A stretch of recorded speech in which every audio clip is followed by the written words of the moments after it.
মধুময় পদ্যগীতা দ্বিতীয় অধ্যায় 22 নম্বর পৃষ্ঠা পাঠ।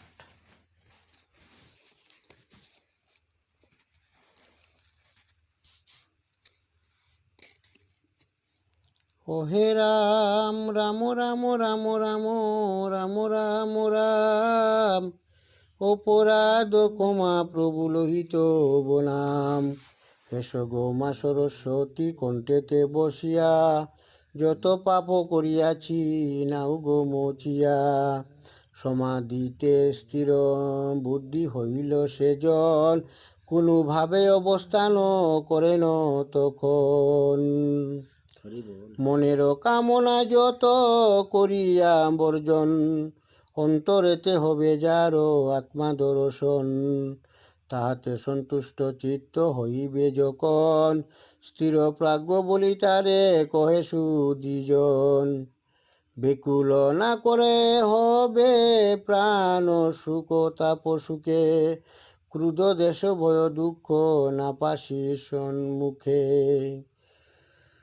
দূরীভূত হয়ে তারা মনস্থির হলে, মধুময় আনন্দ ধারা বা হিবে হিল্লোলে।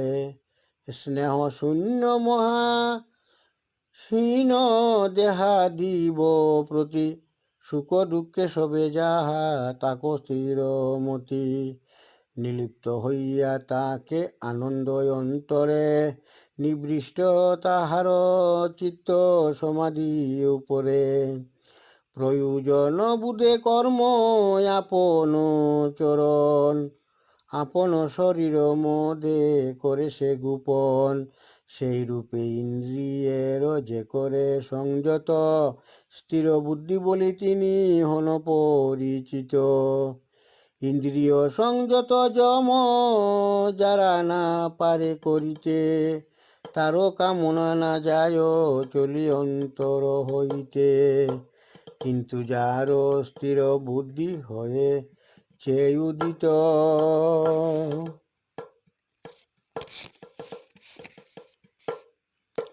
সে মন আশ্রয় করে তা হাতে নির্চিত। যে মন তাহার প্রজ্ঞা করে সংহরণ, এই নীতি বাক্য মূর করিবে স্মরণ। অতএব ধনঞ্জয় শুনো বারবার, কামনা বাসনা হইতে ইন্দ্রিয় যাহার, সত্যমগ নিবৃত সত্য জানিবে যখন।